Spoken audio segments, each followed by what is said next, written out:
एक थे छोटा प्रसंग। हाँ भैया, छोटे भी रहा गावा 1-1.5 घंटा का। बोलू बाबू तोरे नहीं कौन लड़का रहल जौना के ऊपर बात टीका टिप्पणी भइल इहा सरस के बिरहा बाता नहीं आनंद लहल जाई। आयहू में बियाहे के बात रही। ई बियाह कैसन बा स्वर बना के वो मास्टर वाह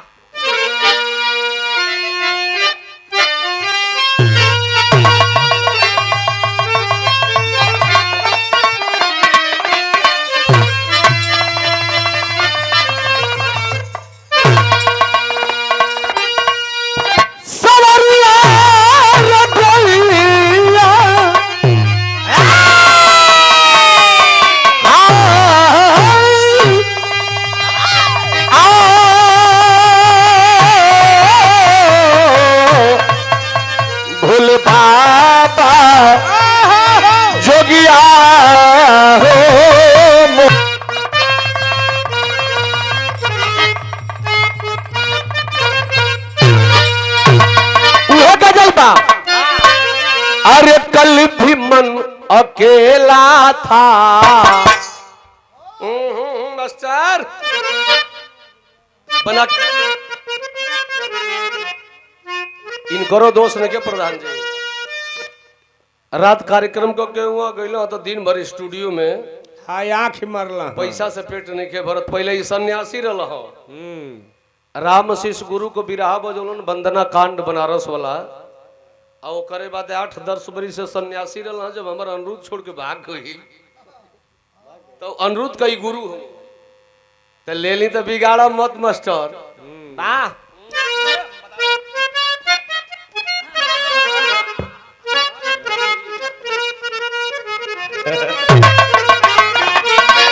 अरे कल भी मन अकेला था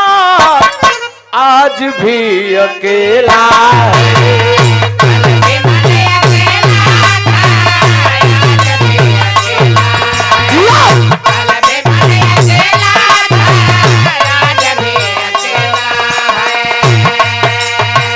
जान मेरी किस्मत ने ये कैसा खेल खेला है।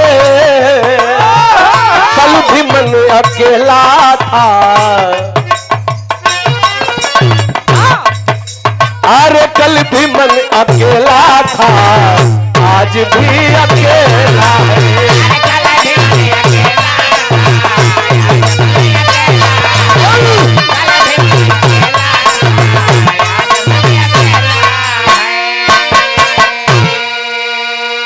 लेकिन इतना भैया लोग बैठल हुआ अरे जिंदगी के राहों में अरे जिंदगी के राहों में लाखों जुर्म आते हैं।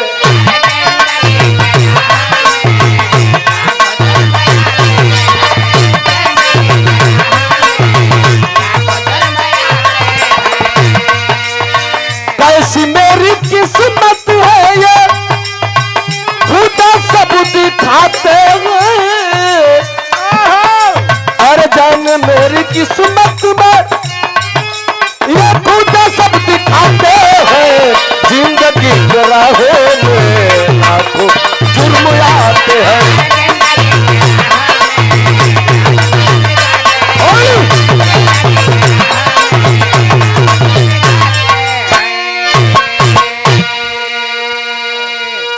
हमारा बिरहा का शुरुआत हो गई नजम का लाइन बा।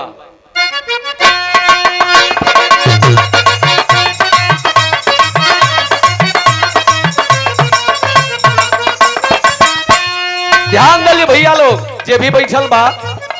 आ यूट्यूबर लोग अब ऐसे जाई लो कि खाली तोरे धुन खाती आई हो जा बिरहा ले लो तो हतना लमहर हो जाए। हाँ बड़ बुझाए लगी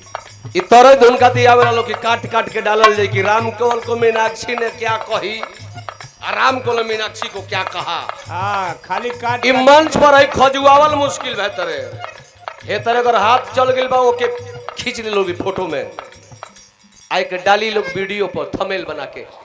देखिए राम केवल ने मीनाक्षी राज को क्या दिखा दिया। माने व्यूज भागला से मतलब हो। अब खेसारी 20 बीघा दिहला कि ना दिहला यूट्यूब वाला डाल देहला सब और नी चापत हो के जकर मन कर 20 बीघा दे हम दे देली। हाँ कहानी का शुरुआत हो गई जम का लाइन बा कसम मालिक की कसम मालिक की सब कुछ हो रहा जमाने में नारिया पी रही मदिरा को जाम खाने में। कहानी कहा कबा कहानी जौनपुर की आपको सुनाता हूँ झूठ ना मानना ये सच गीत गाता हूँ। मरैया गांव में एक जोखन बिंद रहते थे दो बच्चे लेकर गुजर बसर करते थे। प्रधान जी मेन पॉइंट बेटा नाचता था बाजा वाली टोली में। अब इनके बता दे कि नाचे वाला का को सकेला। बेटा नाचता था बाजा वाली टोली में कोयलिया कूकती थी जो से उसकी बोली में। सुभगिया बेटी हाय हाय हाय अरे सुभगिया बेटी 16 साल को बिताई है अब बेटे को चिंता शादी की सताई है। अब यह बात समझ लें जा यही गोलुआ नियर एगो लड़का रहल चिकन चाकन एक कम यार तोरा कितना जानी मर जी हो कहला से होई तोरे नहीं तो कुल कंडवे करतन सा डराम कांड बेग कांड। हाँ वो गोलुआ ने लड़का बाजे कर नाम बा किशोर गरीबी में वो करे का बैंड पार्टी में झुनझुना बजावे। अकेले बाबूजी बड़न ओकर 15-16 बरिस के गो बहिन रहल जवना का नाम बा सुभगिया। उम्र धीरे धीरे अब ओकर टाइट हो जाती हो। ओकर बाबू कहला करे ही तो जिंदगी भर नचबे करबे कि रड़वे रही केहू का बियाह हुआ होई। किशोरवा कलश के बाबूजी दुनिया में केहू को खेती या बेटी बिना बोले या बिना बिहले नहीं खे रहल हमरो बहन के बियाह होई कलक तो जल्दी से कर। एक दिन गइल बा संजोग से बैंड पार्टी में झुनझुना बजावे तो ओ समय सेटिंग करता लेकिन व्यवस्था कर बैठत नहीं खे। ओकरा बिहाना भइल वाला साटावा प्रधान जी जैसे आप हमके साटा कह दिले कि मीनाक्षी के कह दी हो तो हम कह दिली ई शरीर हो सके तबीयत खराब पानी हो सकेला तो अब केहू नमियर गवैया के हम लिया दे तो प्रोग्राम हो जाई। लेकिन है बैंड पार्टी वाला जौन बड़ो सो इमे बैंड पार्टी वाला केहू तो खिसियाई मौत बैंड पटिया वाला एक एगो राखेल सो घरे अपनी पोसुआ हाथी आउ बैंड पटिया वाला रखले रहले गो डांसर उ डांसरवा कोनो से फंस गइला फंस के भाग गई आउ फोटो देखा के साटा लिखले रहल। अब तो बैंड पार्टी वाला का चरके लगल है सरवन कि साला मरबो करिह सब पैसो न दिह सो साला सुगर सागर देखा के वो करे पाछे बोलल रेटावा। अब उ बात उन बैंड पटिया वाला पनी झुनझुनवा बजावे वाला से एक करी नहीं एकदम बारो रखले रहल कलस ए बेटा हाँ बाबू रे रोज झुनझुना बजेबे करे ले झुनझुना बजावे ले आज करताल ले बजा ले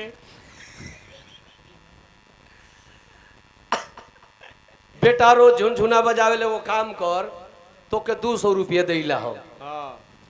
एगो काम कर कि आज तनी ही ले लहंगा चुनरी इज्जत के बात बा केहू के इज्जती पर प्रमोद जाए के बाद तो पहिर ले बेटा तो के 2000 रुपया नगद दई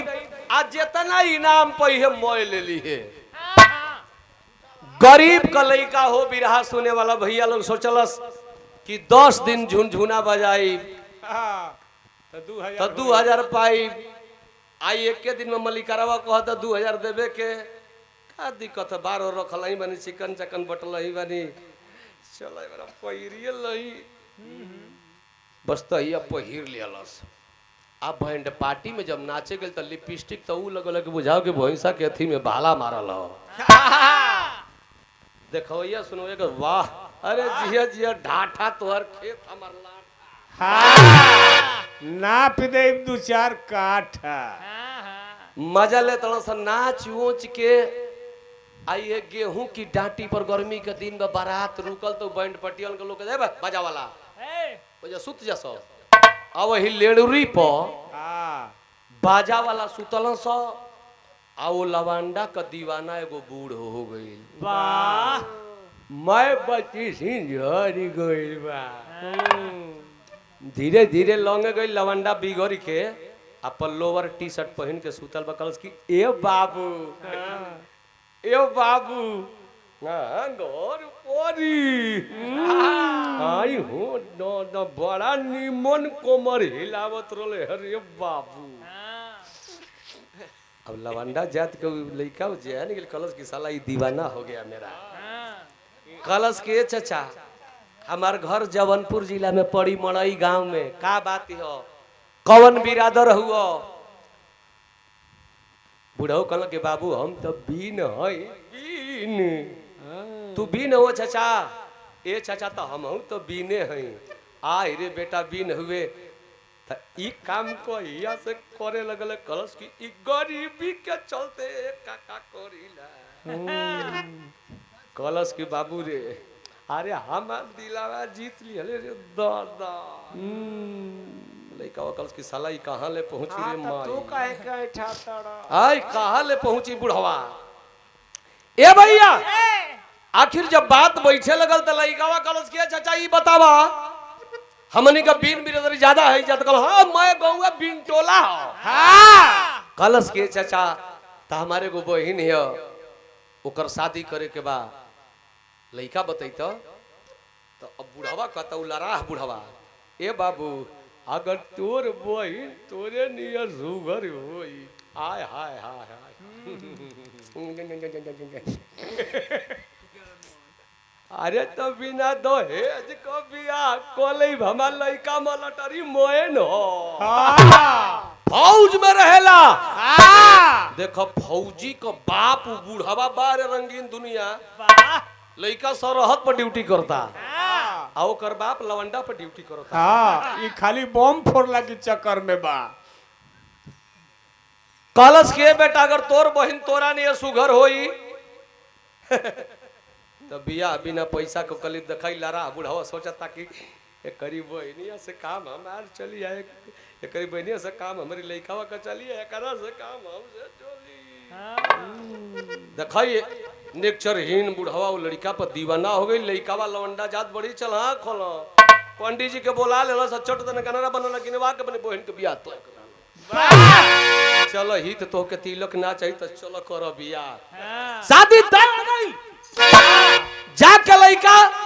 उकिसरवा अपने बाप जोखन बिन से कलश की बाबूजी सुभगिया का बियाह तय कर देली कहां कैले रे अरे फौजी से कहनी हो फौजी से सार लवंडा कहीं के फौजी बियाह करीन करा बहन से ओके 10-15 लाख तिलक चाहिए। कलश की घबरा मत कनेक्शन जोड़ले बनी कहीं औरी से दोनों पक्ष तैयारी में लग गई। तैयारी में लगल तब ही बुढ़ावा अपनी लइका के फोन करता हूँ फौजिया का बाप कि बेटा घरे आ जो तोर बियाह तय कदल बनी। अपने बाप का फोन का जवाब अपने बाप के फोन का जवाब वो फौजी देता है एक तरज लगल आई बियाह में गवा ले का गवली माई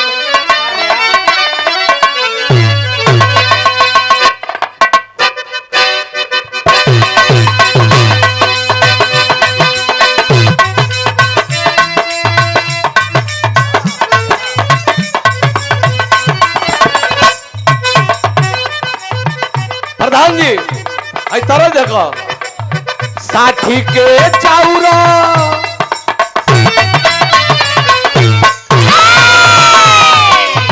साठी के चाउरा हरा हरा दूध शिवा सागर भरी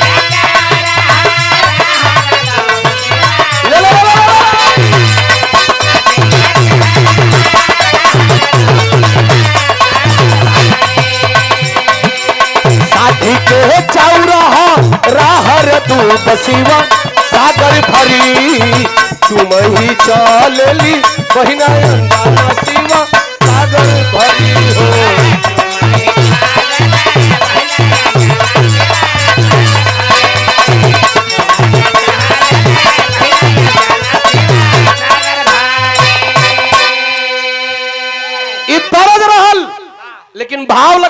बियाह में लइकवा उ फौजी अपने बाप से कहता कोनो साधारण लइका नहीं खे कहता शादी का सुनवला पापा हमके खबरिया लेकिन छुट्टी बिना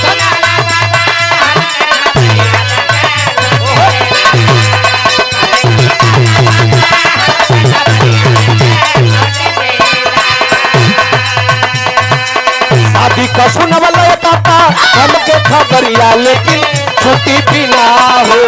अधजल में पड़ल मरनो करिया लचरिया पापा छुट्टी बिना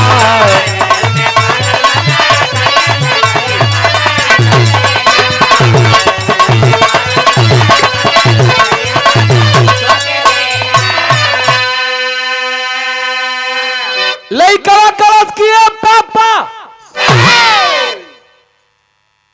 हमसे बिना पूछले हमार तू बियाह तय कर देला ई बतावा हम फौजी हई सरहद का ड्यूटी करीला जब मन करी तब घरे ना चली आई कंधा पर हिंदुस्तान का बोझ बा ए पापा तो के हमारा से पूछ के हमार बियाह न तय करे के चाही वो बूढ़वा इतना बेचैन बकल कि सार ते नहीं तोर बाप हम नहीं कि हमार बाप तू हो रही तोर बाप हम नहीं तो करावे का पड़ी कलश की पापा तनी फोन रखो अधिकारी से पूछ ली जा करके पूछा वो राकेश फौजी सर मुझे छुट्टी चाहिए मेरी शादी पड़ गई है कलश की किससे पूछ कर किए हो शादी किससे पूछ करता है किए हो जिस दिन तूने वर्दी धारण किया था कसम खाया था कि वर्दी ही मेरी माँ है वर्दी ही मेरी बहन है तेरी जवानी देश के नाम से लिखी गई है रे फौजी पूछा हमसे कि शादी करना चाहता हूं नहीं अगर नहीं मानते हो तो मात्र 2 दिन शादी के दिन जा सकते हो और शादी करके आ सकते हो कलश की ठीक बा साहेब पापा के फोन करके कलश की पापा अधिकारिया कुल बोलो था हमके 2 दिन का छुट्टिया मिलो थे बियाह के दिन आई आ शादी करके ड्यूटी पर चली आई मंजूर बात बोल कल कि ठीक बात तो बुढ़वा के नशा लवंडा के बगैर बियाह के चिंता थोड़े नहीं के कलश की ठीक बात तू बियाहवे के दिन आओ आ तो ही 5 बार तोर तबर हरदी लागी आ चल के बियाह के कोनिया ले आई हरदा हरदी के बियाह होला कि मर्द मेहरारू का बियाह होला बियाह के दिन लइका समय बीतल शादी के दिन दुल्हा राकेश घरे आइल तर तबर तहिए प्रधान जी 5 बार हरदी लगल दुल्हा बनल आ बन के लइका आय हाय हाय फौजी हो डीजे बाजा बैंड पार्टी बोतल बोतल गुलखा बोतल लमका बोतल एगो बोतल तो में रहे कि खोलला पे ओकर ढक्कनवा आवाज करे के तरे जानता कैसे बोले कैसे अरे वाह यार ई कौन हो ई मार्केटिंग इंस्पेक्टर साहब वाला छोटा भैया बिना पानी का चूंकि हमारा भी घर फौजी परिवार में है तो एक आता है आर्मी में बोतल घिंचला पर ढक्कनवा एजाज भाई आवाज करेला पर ढक्कन खुलता पैक लड़ता बरतिहास झूमत चलल बारात जाई के दुआर पर लगल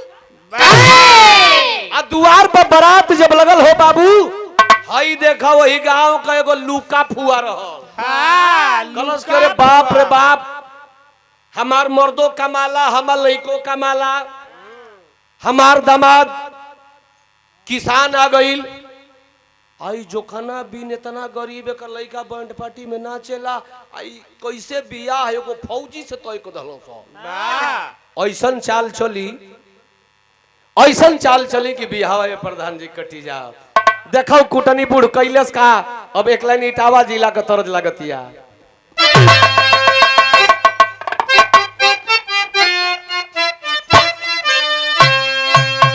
माननीय मुलायम सिंह यादव जी के जिला में माता बहने तर्ज के गावेली नाचेली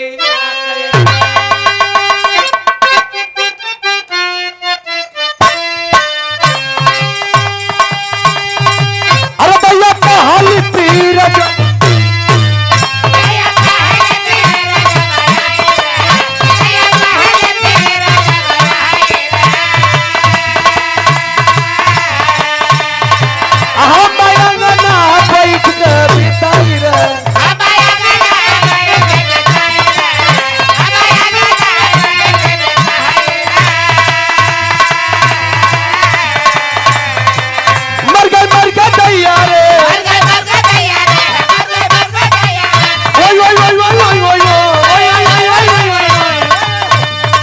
अनन तो कबीरन जादू डाला रे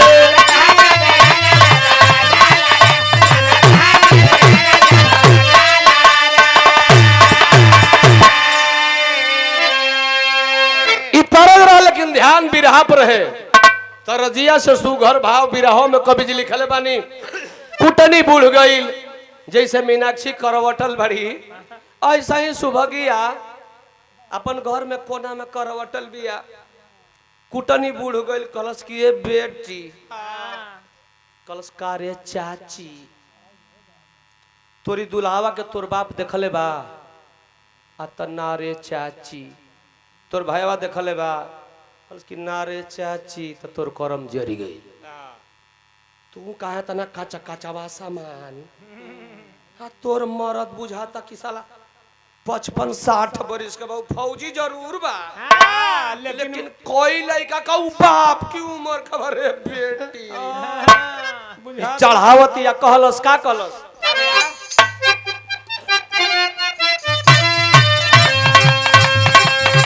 अरे फूटल किस्मत तोहार मोरी बेटी हो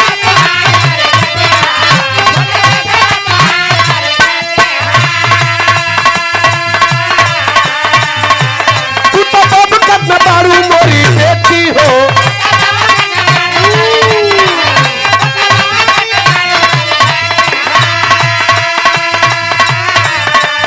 आवा आवा बेटी हो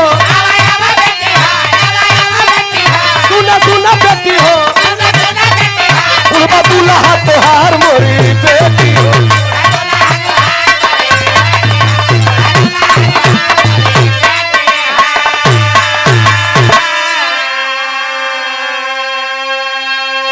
ए बेटी तोहार करम जर गईल केहू तरे है कुअरवा कतिकावा उठेलता हाँ लेकिन मघवा ना ठेली जहाँ मघरिया चुअले बेटी उठा के मर जाई तू राण हो जाई अच्छा कौन लड़की होई कि उम्रदार लड़का रही तो बियाह करी हाँ अब तो वही है भैया कनियावा घर में वही कोना में सुतले का सुतले रह गई न हिलतिया न डोलतिया न बोलतिया हाँ हमर बाप हमर भाई ऐसा काम कदल सा हमर बूढ़ मर से बियाह करतन सा हमर माटी अलखछरे फसी इससे बढ़िया हम बियाहवे ना करो लई है चढ़ा दिलस कुटनी अभी कोप भवन में बैठ गई जे कहते हुई बियाह वाला घर में कि हम बियाह ना करो आखिर द्वार पर बारात आइल बा बाजा बजता फर्स्ट क्लास का राकेश फौजी दुल्हा गांव के लोगन की मन के मोहता लेकिन वो करे मेहरारू घर में नाराज होके बैठल बिया ताकत नहीं के कुछो नहीं के करत ओकरा के कम से कम ताकियो लेवे के चाहे कि राजा जी हमर कैसन बाणे हाँ लेकिन ओकरा बात पर विश्वास का कोई घर में बैठल हो आखिर बाप जोखन बिन सोचता न कि महतारी ओकर नहीं खे माई मरी गई तो ओकर माई बाप दोनों हमें हैं हम ही हैं तो चल के देख ली हमर लड़की का करतिया हाँ बर का पानी घर में नाव ले जाके दिले बा लेकिन नहैले नहीं खे तब ले बाबूजी पहुंचलन के देखल कि लड़की के हरदी लगले ह नहैले नहीं खे तो कहल कि बेटी नहिलू ना कलश की पापा हमारी आंखें के सामने से हट जा पापा लती हम भूला जाए कि तू हमार बाप हो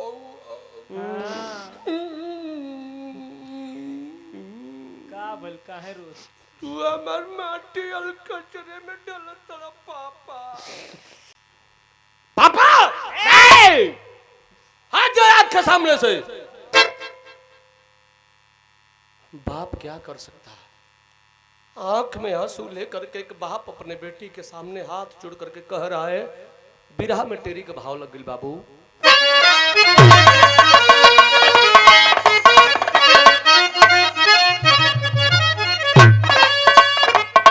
हरे कंगन ने हरे कंगन ने क्या कसूर कर दिया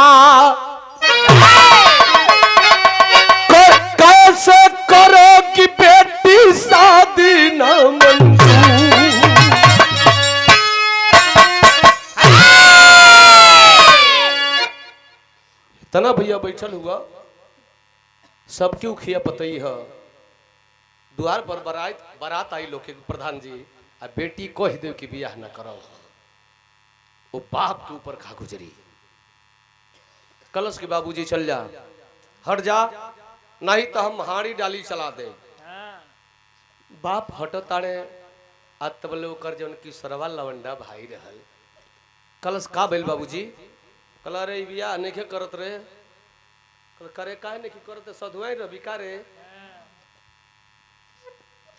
कलश के हम कुछ कर भैया तू हो मत बोला तू ही कुल खेला बिगड़ला भैया कलश की जुबान चलबी तो काट दे शांति से घर में रहो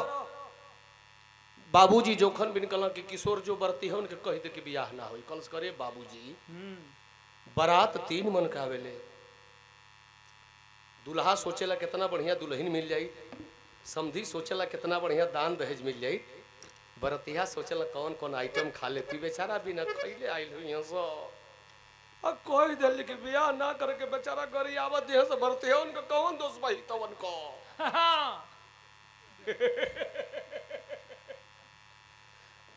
बरतियौन का कौन दोस्त बा बाबूजी हाथ जोड़ के उ लइका अपने बाप के समझावत कलश की रतिये भर के बात बा देख सुभगिया जैसे तू सुतल बाड़ी वैसे ही रात भर सुतल है उठ के बैठलू तो मारब की उठंगनिया ले लेबू रात भर सुतल है आज तोरा के बियाह में जौन साड़ी साया ब्लाउज किनाइल बा ओठलाली लिपस्टिक किनाइल बा मैं दे 12 किशोर वाला लवंडा कलश के बाबूजी रात भर के बाद बकारे गोलू रात भर के बाद बा कलश के बाबूजी रात भर के बाद बा हम बैंड पार्टी में नचबे करीला हाय हाय हाय हाय तनी हमारा साया साड़ी ब्लाउज पहिला में का दिक्कत बा जब रोज पहिरबे करीला हां जब घाघरा पहनते बानी ए बाबूजी कम से कम जितना रसद मिठाई बनल बरती हवा त खाली हस इज्जत के बात बा सबेर होई कह देले कि लड़की विदाई ना होई हां कहला कि लड़को ठीक है कहता हूं किशोरवा कहलस का तर्ज लग गई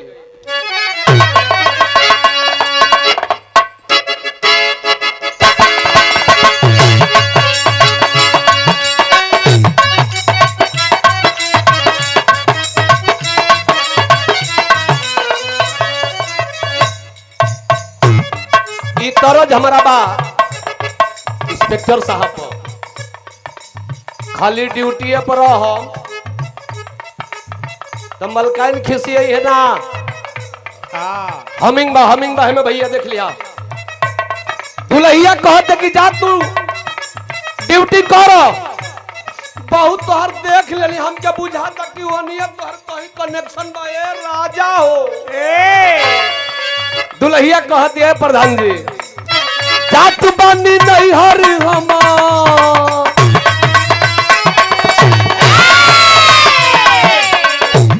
जात बानी नहीं हर हम बड़ा मजा ले ला अकेले रह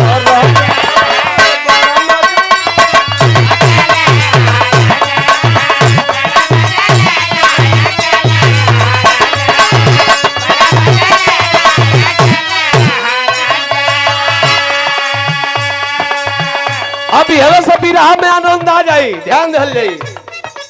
किशोरवा लवंडा अपने बाप से कहता इज्जत ना होई माटी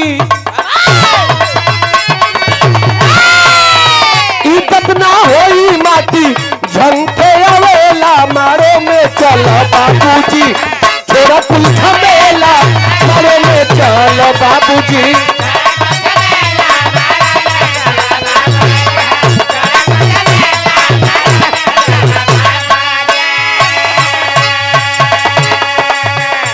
अरे जनी ताके हो बुझाओ साला की फूल झड़ जाए सुभगिया का जितना कुल वस्त्र रहल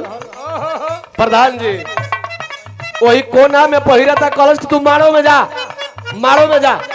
हम के सजे दो सोरवा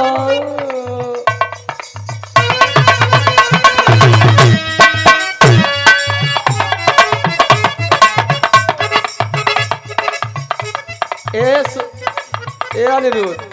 सोरहो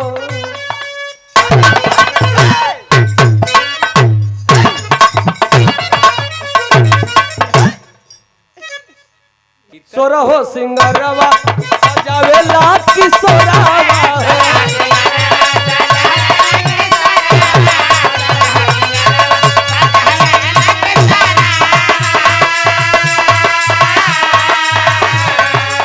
नागिन सी चाल चल के घूमेला भंवरावा हो।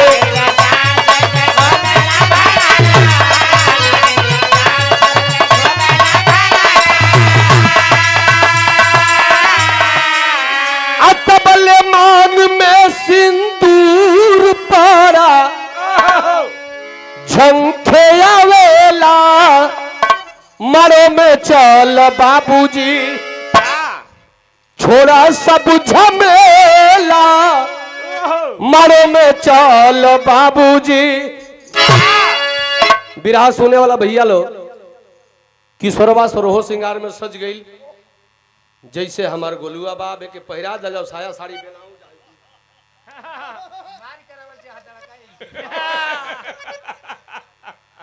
सही बात। मैं अपने भाई की इज्जत बचाने के लिए इस बिरहा को गा रहा हूं जिस व्यंग को बोली है यहाँ पे। अब किशोरवा सरोहो सिंगार में सजल हाय हाय हाय हाय हाय हाय हाय। ये अच्छे लाल ताकरे बाबू बसीर नहीं भाई ना ना ता आखिरकार अब किशोरवा ऐठत आय हाँ वाह रे किशोरवा वाह। जाई के बैठल पंडित जी आदेश कर दिला के जल्दी लड़की को बुलाया जाए विवाह का मुहूर्त निकलता जा रहा है। अच्छा दुल्हावा फौजी रहबे के दू चार गो संगी फौजी रहलो सब मार के दू चार पैक ठीक रहो। एकर ऐठल जब देखल सकल सके राकेश जब तेरी बीबी अपने आंगन में इतना लपेट रही है हाय हाय हाय बाबू रे जाएगी तो शाम को ही खाएगी। शाम के अनहार ना हुई। किशोरवा मने मने तो मुस्कियाता अतौले आदेश कर दे पंडित जी के जल्दी दुल्हा दुल्हन की मांग को सजा दो। अब राकेश फौजी सिंदूर उठौलन आ राकेश रूपी दुल्हन सॉरी किशोर रूपी दुल्हन के मांग के सजा देलस। यही से बिरहा का शीर्षक रहल विश्वास में धोखा। एमएलसी साहब पहला गो बिरहा गाँव की करबर राजनीति में सबका पर विश्वास तो समझो कि तोरो नाश होंगे। प्रधान जी हाल शादी हो गई और शादी हो गई तो हालांकि पहले से तय ना रहल कि नहीं दुल्हन विदाई हुई लेकिन अब निफिकिर बिंद जोखन बिंद अपना समधि से कहत कि भगत जी नाराज न होइएगा कुछ कहना चाहते हैं। घरवा से मलकाइन हमारा फोन कैली है जब न तब उनका नरे उखड़ल होता। भगत जी ना हो तो पतोहिया एक रात खाती चल जाए डहर लंग हुल हो जाए तनी हमारा घरों का बेटी बहन कुल देख लेती। अब बतावा कि लड़का का बियाह भइल बा लड़की के तो भइल नहीं खे। अब वो लड़की का बाप कैसे कहे कि हम विदाई करो कल कि भगत जी तनी घर वो पूछ ले आ किशोरवा बियाह करके दुल्हन बन के वही तरह घर में बैठल बा हितवा लिपस्टिक लगा के दौड़ल गइल कहल कि अरे हित रतिया में तो खेद ही दिले रतिया उड़नी करल हो आय अब तो विदाई मांगत अब का होई कलश की बताओ बाबू ई बताओ कि जो ना फौजी आवास हमार बियावा भइल हो उ रही हो कि चल जे कहल कि ना ना ना तो पलगौनिए लेके भागी ओकर छुट्टिए नहीं के उ फौजी जवान हो निकली तब का तो जब निकल जे तो हमारा गइला में कौन बड़ी बात बा ए बाबू हम चली जाई बारह किशोरवा कलश की जा कह दो बेटी के विदाई होई आके निफिकिर बिंद से जोखन बिन कह देलक ठीक बा भगत एक रात खातिर ले जाई बाकी रोकब मत बड़ी कच्ची कली कचनार है कई दिन मत रखिएगा। लेकिन किशोरवा दुल्हन बन के डोली में बैठल है आय हाय हाय हाय और रोवता ये बाबू आरो के ससुरा चलता है बड़ी पुरान तर्ज बा जन बताओ तो लेके तर्ज के बेचन भैया गावे तो एहू तर्जिया के बेचन भैया गावे कैसे गावे किसे भैया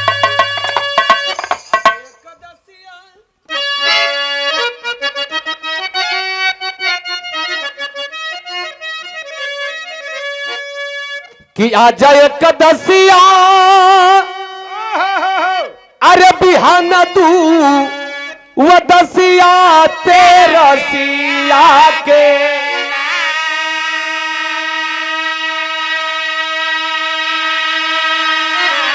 अरे आई है ननदो कबीर ना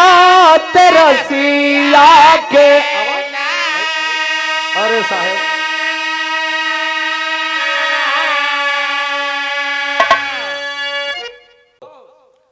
आखिरकार ए बाबू डोली में बैठल प्रधान जी ओ हरवा टारी के आय हाय हाय रोता हो आ कहता लइका वो अपने बाप से का कलस कि टारी के हारा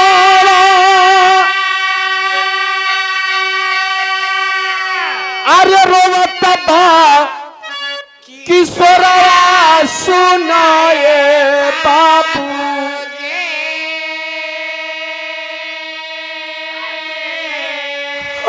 जिंदगी फसल माज धारावा सुनाए बाबू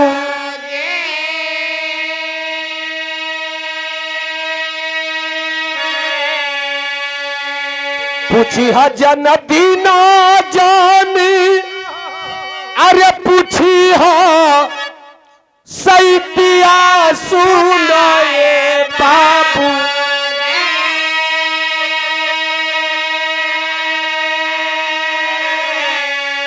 अरे नहीं तो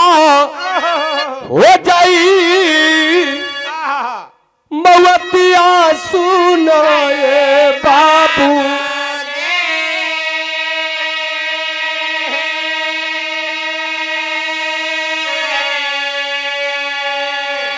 घर अड़सा में रहल डोली अंदर ले गलियारे में गइल बिया ओहार टार के कहता बाबूजी पंडित जी लोग से दिन बारी मत पूछे जाइए नहीं तो पंडित जी लोग कान में फूक के ना थूक के गुरुमुख करे लो जा ए बाबूजी पंडित जी से शायद पूछे जाइबो पंडित जी कह दिया कि 1 महीना खरवास बता निहुरा के पीट के खरवास निकाल दियो तो छोट मंगनी जैसे जाता है वैसे पढ़ दल लेके अंकल कहा तो जा हम जल्दी ले आई किशोरवा ये गोलुआ गोलू रे अरे भाई सुन ना बता रहे हैं तुमको ना ससुरा तो आ गई आ ससुरा आ गई बा गांव का कुल मेहरारू देखे आओ से कह कि वाह हाय हाय हाय हाय हाय हाय हाय जैसन दुल्हा ओइसे बड़ जड़ी के दुल्हन अच्छा एहू के साड़ी पहिरा दल मीनाक्षी के पहिरा दल बिना मेकअप के खड़ा कर देबो तो उन्हों से सुभर लगी हंसिया एक हंसी तो जान लेते हैं गांव के मेहरारू जो ने आओ से कौन से वाह बड़ा सुंदर जैसन राकेश राकेश से बड़ी करके राकेश साहब ई मने मने सोचता कि अरे तो हम जीवन होई तेवन तो होइए हई कहिला जाए सही कोनो गांव में गोलू केहू का लइका ना जियत रहल त छोटे पर कानवा नकिया छेदौले रहल त 60 काट में ओकर नाम रहल लोग ध दल नक छेदवा ओकर नाम एजाज भाई नक छेदवा धरा गई तो 60 काट में प्रधान जी के छेदवो कही देलो इना के करे नक छेदवा सुन ए छेदवा सुन सुन सुन सुन वैसे ही ओकर मेहरारू आइल त ई तनी रहे छोट ओकर मेहरारू मिल गेली बड़ त गांव वाली कुली बतिया उसके सखी बड़ी सुघरिया हाय एक लिपस्टिक तो जान मारता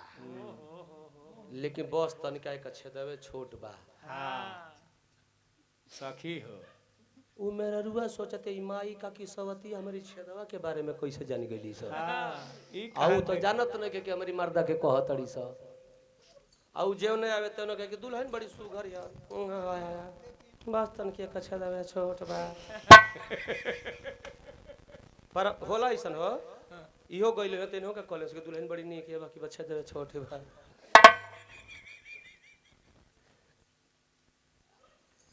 उहे हाल ने इनके ना के इनके तो मर्द हेतना लंबा हमरो से बड़ हेतना ता आ फ्रेंच कटिंग दाढ़ी एक हीरो जैसे बलमुआ का बलम बलम बलम ता भाई जो सच्चाई है भैया उसको कहना पड़ेगा ना जी लेकिन बात रहल किशोरवा के है बात रहल नक्शदवा के है और नक्शदवा वो सोचा थे कि माई का किसवती हमरे छदवा के बारे में कैसा जल्दी सर रुका है कि देखा वहीं के पौरी आई घचर घचर ताकत रही दोनों गोड़ी यानी कि दिखा दे तनी का छदा छोटा रे माई जौनरियामा बैठल बड़ी स एगो डांटती हरे पुजरी ओ छदवना तोर भातारा तो से छोट बो का नाम छदवा हो आई हो दादा तो बड़ा बेलौज बनी हम हो लजा गइल लेकिन वैसे ही किशोरवा गइल बा गांव घर के मेहरारू देख के हट गइली सो आय अब तो साँझ होने गइल बा अब ये पूका फाड़ के रोवत है ये मास्टर का कहता अमाई हो माई आ काहे न हवे महुरावा आय आय ओ कियावलु हमारी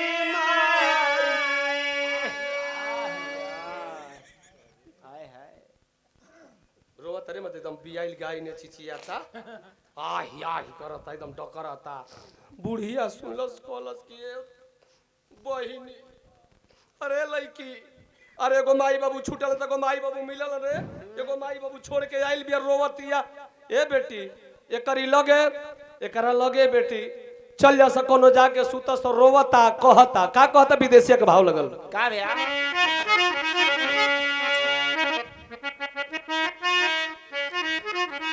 तो धीरे धीरे बीत गईल अरे रात की समैया हो अरे रतिया में जुगुती लगावे रे किशोरा बुढ़िया के दया लगल रकेशवा के बहन रल सीता बुढ़िया कलश की बेटी रे चल जो भौजाई है रोवतिया का जो कर मरद रहित तो ओकरा लगे सुतित तन नदी सोवनयली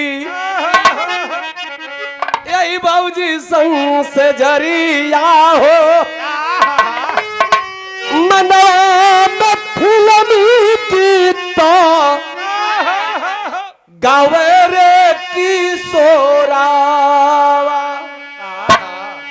ननद भौजी के लगे सुते आइल किशोरवा कलश के बहिनी अपना भैया के बियाह में बड़ा डीजे पर नचल खबू थाकल खबू रुकाई नहीं हर से नवरत्न तेल ले बनी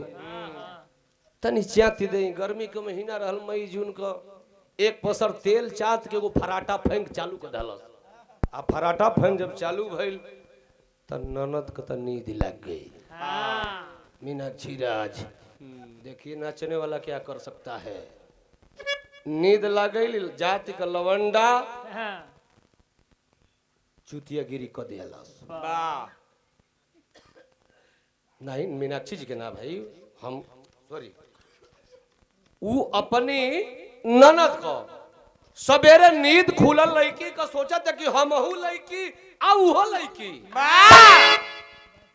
फिर हमारी शरीर लस फस कैसे हो गई थाकल पिया सरल मुंहल सुतल मुंहल खोजला हम थक के सुत गेलिए सवेरे बुढ़िया कलश के बेटी चल जाना जियो सूर्य कलश की मम्मी रे हम ना जाइब रे मम्मी तो यहाँ विजयी के धुन लग गई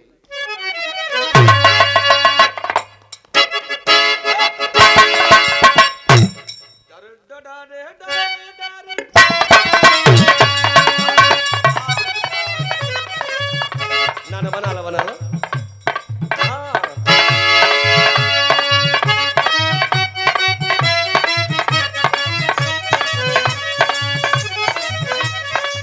प्रधान जी विजयलाल नीताराज 1994 में एगो गाना आई रंग देव चोलिया तोहार केवड़िया बंद कई के आओ करे बाद एगो एल्बम आइल तो में अनीता राज विजयलाल देखा यूट्यूबर भी डलिया हमारा उसे कोनो डर नहीं खे अनीता राज ओढ़नी लगाओ सही से अब तो मार्केट में नहीं खी तनी मनी तड़ी तब कम नहीं खी ठीक है ता विजयलाल सवाल करे गंगा जमुना वाली तरवा ए अनीता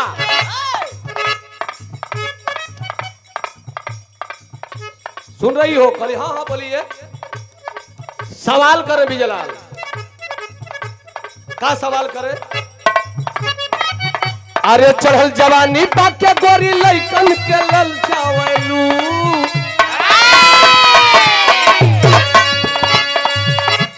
चढ़ल जवानी पाके गोरी लइकन के ललचावलू ओढ़नी तरवा का बात तोहरा काहे ना देखावलू ओढ़नी तरवा का बात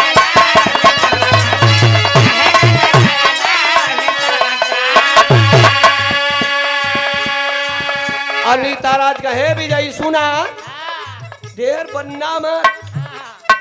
देर बन्ना मत विजयी गंगा जमुना ओढ़नी तरवा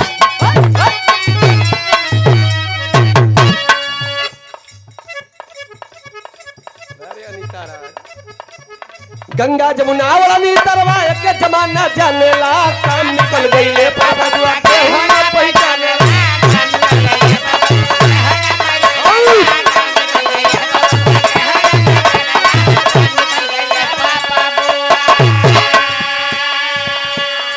लड़कियां हाथ जोड़ के कहते करे मम्मी हम भौजी के सुते ना जाई का कहतिया हाथ जोड़ के पांव परीला बात मान जाए अम्मा घरवा से कह दलना ए मम्मी रे हाथ जोड़ के पांव परीला बात मान जाए अम्मा घरवा से कह दलना होई भौजी के बाला निकम्मा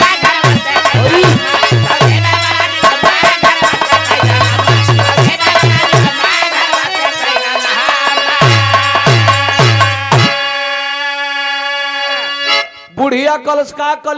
कली ह हमारा पतोय के तू निकम्मा कतरी मारब तोहर कोड़री फसकी जाई माई का कला से रे तोरा के सुतला में तो नड़ा सा बतलई कि फिर कहते कि मम्मी रे हमें दबा के नीचे ऊपर अरे हमें दबा के नीचे ऊपर हो के ले चूमा हमें दबा के नीचे ऊपर हो के ले चुम्मा सोवे ना जइबे अम्मा है भौजी अम्मा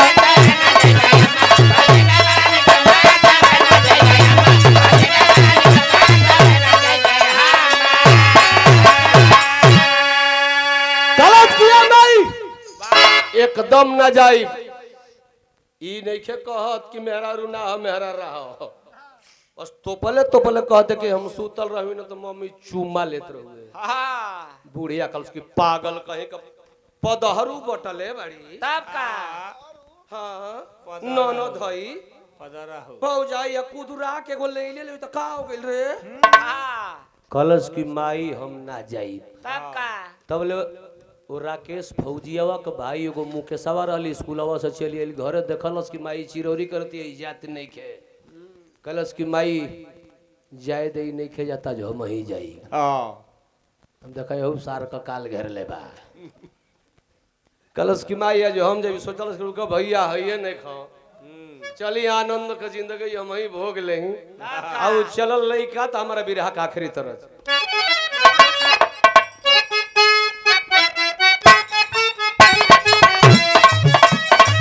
उहे तर्ज बा प्रधान जी तुम्हारा गांव से उत्तर वाला रोड जो खड़ंजा हो हमरो के 27-28 बरिस हो गए आवत जा हाँ तब का वो पुल वाला रास्ता लेकिन आज ले सुध ही आई ना वैसने रोड में कोनो ट्रैक्टर का ड्राइवर अपना मेहरारू के लेके जाता तब मेहरारूआ कहतिया अरे हिलता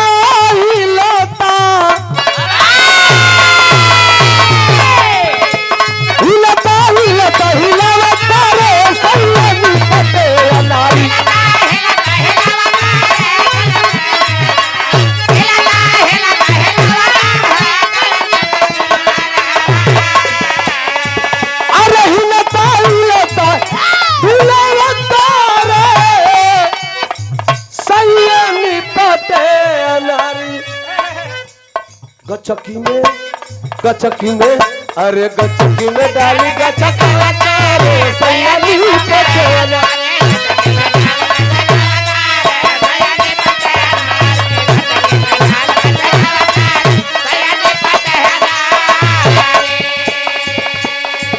देवर जी गइल बाड़े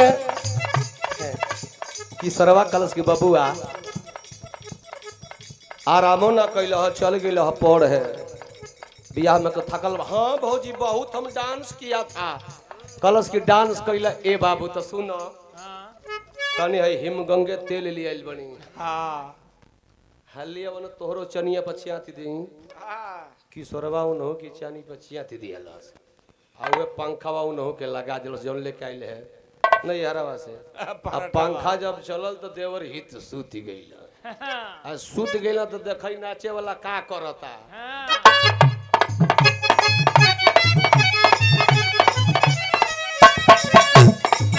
अरे पिपिया सुना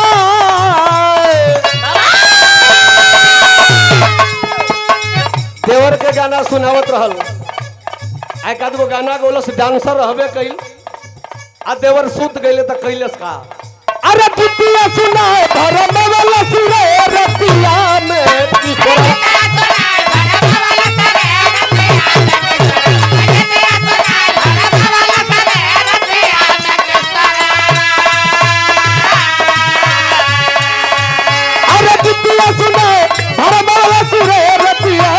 किशोरवा अरे सुतल में डफाला बजावला सारे रतिया में किशोरवा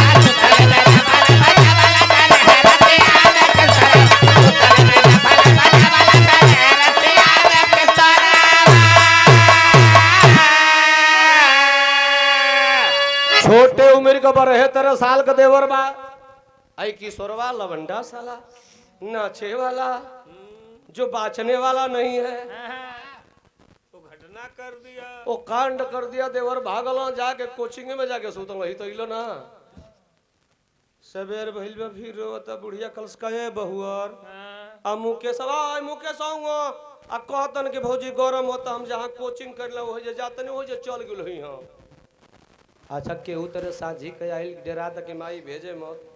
महतरिया कलश करे रतिया तो बड़ा चुनरा के गइले जो वो तो कद माई हो ना जाए बिजली के मारल बानर लुकार से डरा। हाँ जात नहीं खे तो ई बुढ़िया की ननद के गो लड़की आई रहल कलश की मामी जना त ई गड़बड़ा ही बेकारे मनटाक तो सुतत ये ना तो गोड़वा में मुड़िया डाल के मोटरी बना जाती है ये घुट्टी मुट्ठी मार के सुतत है। हाँ जाए द मामी आज हम जाई ओई बुढ़िया के ननद के लड़की चलल त बिरहा में पॉपट के भाव लग गई।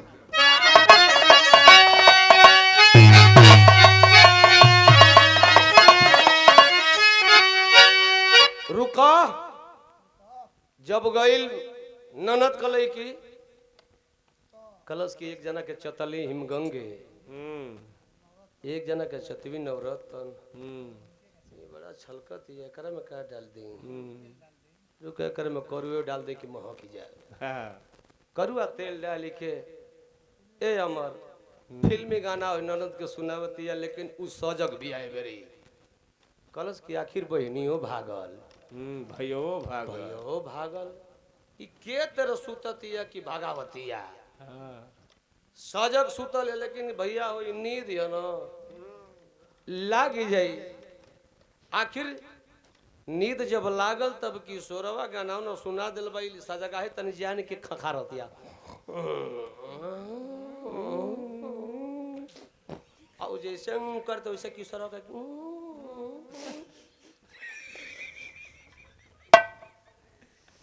अपन प्रमोद अपन सेटिंग करता आउ जान के सांस रुक दे तई कत लवंडा नाचे वाला बाचे वाला ना वो अपन करता। ए भैया अब तो धीरे धीरे वो दांत पे दांत बैठोले कल की तनी साउंडवा कम करे तो अब धीरे धीरे करके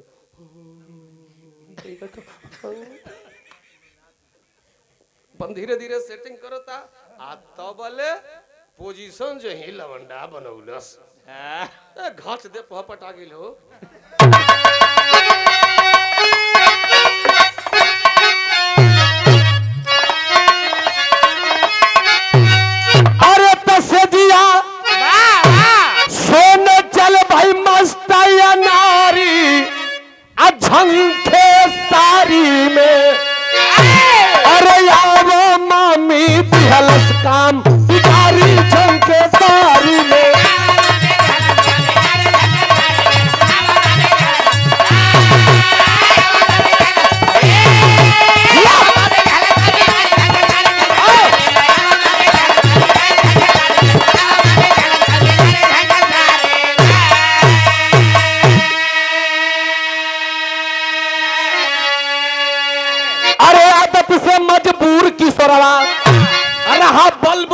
पतोई हो,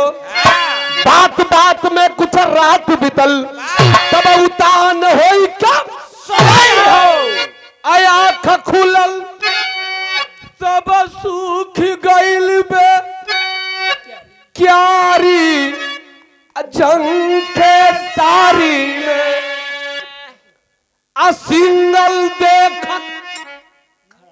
खड़ी भइली बा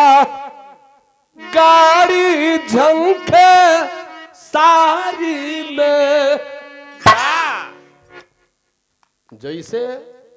अपन कारतूत शुरू कैलस, लड़की चिचिया थ मामी रे, मामी दौड़, मामी तोर पतो ही नहीं खे आई, मामी तोर पतो है आ गई,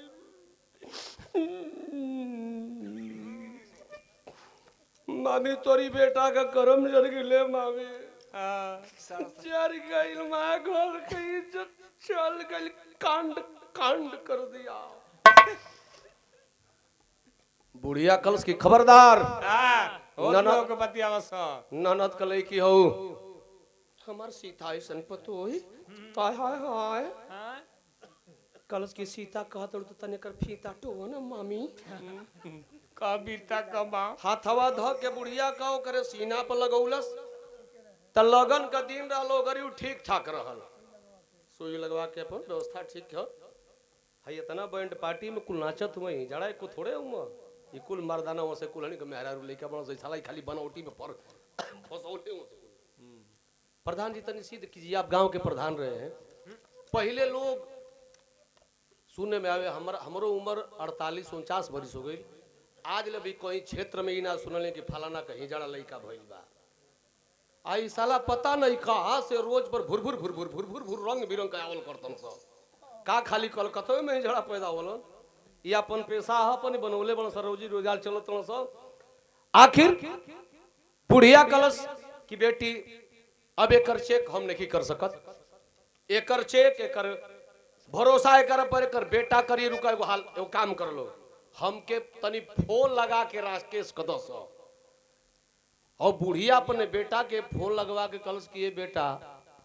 पहुंच गई ड्यूटी पर, हम आई पहुंच तो गई अबे नहीं हम ते बेटा घरे आ जा,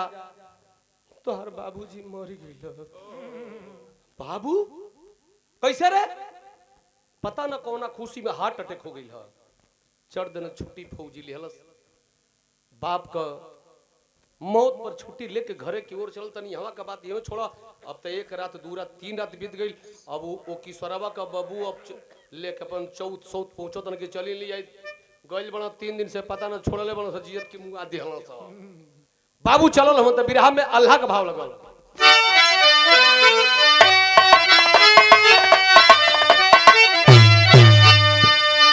तो ओही रे समैया बाबू अरे ले अइलन चौथिया भैया,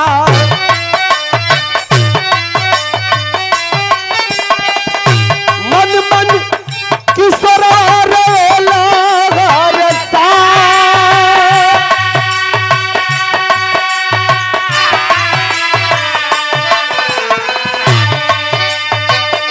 धन्य हो विधाता धन्य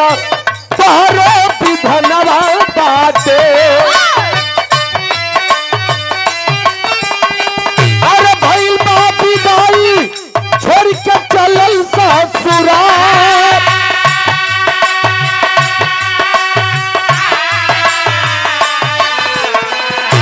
तबले राकेश अइले अपनी भवनवा बाबू, देख द्वारा बैठल बारे बाबू हो हमारी,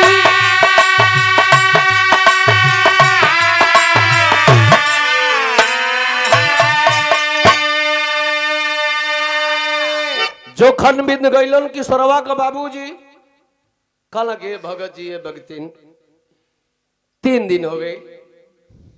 लड़की का विदाई क दिहल जा, बड़ा रोवत हुई, माइयो बाबू सोचतन कि बक्सो बिलार मुर्गा बाढ़ होकर रही है, साला 3 कांड कर दिया, हो सके हाथ फेर दी हमनी पर, ऐसे बढ़िया बाकी के खेद आई लइका त जाके ले नहीं लेकर चेक करी न, विदाई कर दहलन सुभगिया चलिल अपना घरे मड़ई गांव, हाँ सॉरी किशोरवा चलिए मड़ई गांव। आ अब राकेश 24 घंटा के बाद वो घरे अलन, द्वार पर भोर के टाइम में पहुंचलन। बाबूजी बैठ के चिलम पर तंबाकू चढ़ाई के हुक्का लेके गुड़गुड़ गुड़गुड़ घींचत रहे। जवान सोचत कि माई को हुए कि बाबू तोर मर गया, बाबू के रूप में दुअरवा पे भूत कौन हुक्का पियत हो। हाँ चिल्लात माई रे ए माई ई दुअरवा पे बाबू के रूप में कोनो भूत बैठल हो। बुढ़िया रोवे लगला, रे बेटा उ भूत ना हुवन, उ है तोहर बाबू हुवन। ई जौन तोहर बियाह भइल न बेटा मेहरारू से नहीं खे भइल, विश्वास में धोखा हो गल बरे बेटा। तोर बियाह यहन की बतावला के अनुसार कोनो बुझाता कि लइका से हो गइल है। कुछ लाल फौजी उठौलस मोटरसाइकिल बुलेट निकलस मरलस की बट बट बट बट बट बट बट बट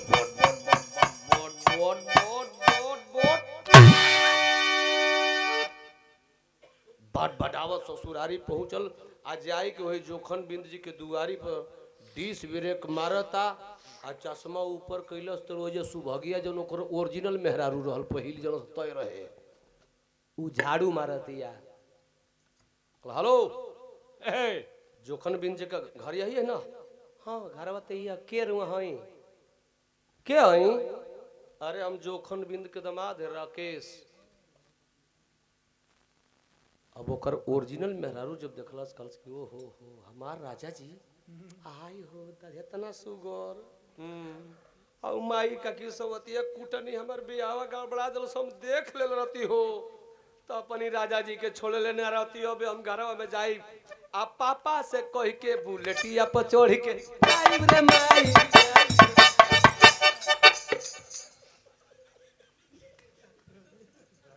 मगन हो गई, एकदम लड़की मगन हो गई, घर में दौड़ल गई।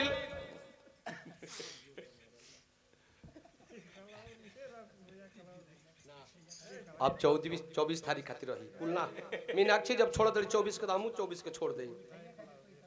ई मिठाइया खातिर पैसा बा 100 रुपया बहुत प्रणाम बा ना काज न हो पाई कि बिगड़ जाई है। कहत या कि पापा से कह के बुलेटिया पर चढ़ के जाइब रे माई और हम बना दे बिगड़ ला। पूजनीय हमारे भैया धर्मेंद्र कुमार जी 100 रुपया पुरस्कार और 500 रुपया पुरस्कार हमारे इंस्पेक्टर साहब प्रधान जी ये पूरा टीम की ओर से आइल चरणन में सादर प्रणाम बा। देखी जा प्रधान जी मनोरंजन में बिरहा गवाइल है कि अन्यथा न लेवे के बाद हर प्रकार का बिरहा बा। अब मेन पॉइंट पर चल जाई या कहानी भी गलत नहीं है, इसको सर्च कर सकते हैं आप। आखिरकार देखिए बाप से निवेदन करते कि बाबूजी हमसे गलती हो गई, पापा तोहरी गोड़ पे गिरती, पापा हमार सैया जी बहुत सुंदर हो, पापा तोहर दामाद बहुत नीक हुआ। पापा सॉरी पापा डैडी सॉरी सॉरी डैडी जाने दो। अच्छा कौन बाप ना चाहिए कि बेटी न जा? कल कि तब बेटी पैसा नहीं खे कैसे मिठाई कल बा पापा आधा किलो जिलेबी किन दो। हाँ हम चल जाइबू है लेके तब का गोल की छोट परिवार हो तने में काम चल लिया। अच्छा तो फौजी बैठा ले हलस। हाँ गुस्सा में लाल हकिया करके घर में कांड किए तो गुस्सियाई लो पर गइल ई कांड किया है कोई और फंसने जा रहा है कोई और। कांड कैले सोकर भाई आई बेरी विदाई होके जाती है बोहिन। अभी बुलेट दमदमावत लेके जाता कहीं कहीं ब्रेकर मिले तो मारे ये तो कहे कि ये जी इतना क्यों सटा सटा के मारते हैं, सटाना चाहते हैं का? कलश की साली सटाने की बात बोल रही है। चल चल घरवा तोर नासा में हम जितना कांड कैले बड़ी मैं कतल में डालो। चल चल घर चल, तोर नासा उतारब वही चल। लेके गई आ गांव के अपन सब लोगन के बोला सब ओकर टेस्ट करे के। प्रधानो जी आ गेलन बिहार में, मुखिया कुल बोल दिल नहीं आवन के प्रधान जी प्रधानो जी अलन तो कोनो कोनो मर्दाना रहल उतर रहल वास्तव में लड़की। ई गुस्सा में लाल फौजी दुशासन जैसे बन गई। प्रधान जी डांटत हुआ करे पागल तू तो पढ़ल लिखल बाड़े, तोर माई बाबू निरक्षर हुअन, तोर इतना सुंदर औरत आ गांव समाज के सामने तू अपने औरत के नंगा करत रहे। तो फौजिया कलश की सही प्रधान जी कहत रहा बतावा 3 दिन खाती आई लड़ते के मेहरारू से मेहरारा बना दिया हमार घर वाला। वो कह जाना था कि दूसर कोनो आके कांड के लिए रहे। कहता कि 3 दिन खाती आई तो ये हाल भइल प्रधान जी, तो ये जिंदगी भर हम कमाई बाई के खेदल करी हो सर। अरे सुबह सूत मत चल चल बाई धइलस अलिया के जाए लगल तो एक बाबू रोतरन एक और बुढ़िया माई रोतिया। यहाँ जे भी बैठल बा सबकर पहली गुरु आ सबकर सबसे पवित्र माई। आज माई झरझर झरझर रोवत है कलश की बेटा कहल तो करबे बेटा आपन तन लेकिन मान ले बात हमार। माई रो के एगो बात कलश खड़ी के भाव लगत तनी बड़ा मार्मिक बात माई कहत है।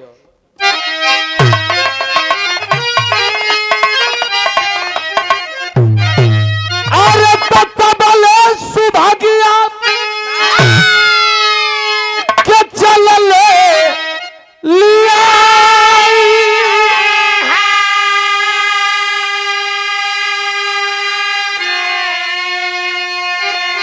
तमाई कहतिया कि रुकी जाओ मरे लाल, अरे रुकी जाओ मरे लाल, लोग के बोलल बुढ़िया माई हो रुकी जाओ मरे लाल।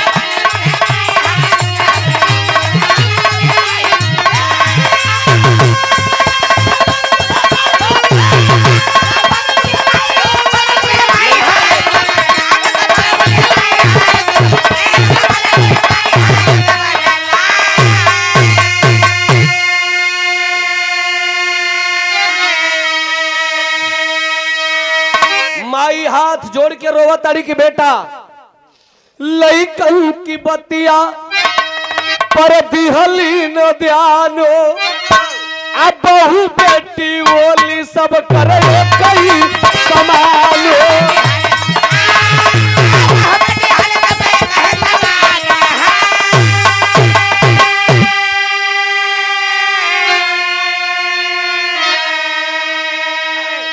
माई कहत रही कि बेटा हम तोहरी औरत के गलत नहीं कहत, तुहार औरत जब तो के अच्छा बाड़ी तो हमरो के अच्छा बाड़ी, इनके तू ले के खुश रह बाबू। हम तोहर माई है 9 महीना गर्भ में ढो के पैदा कैले है। अरे फांसी देख के देई अपन जना गवाई,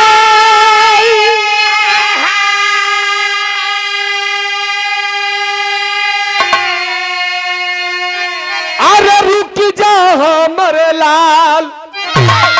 अरे रुक जा हमर लाल, लोकर बोली बुढ़िया माई हो रुक जा हमर लाल।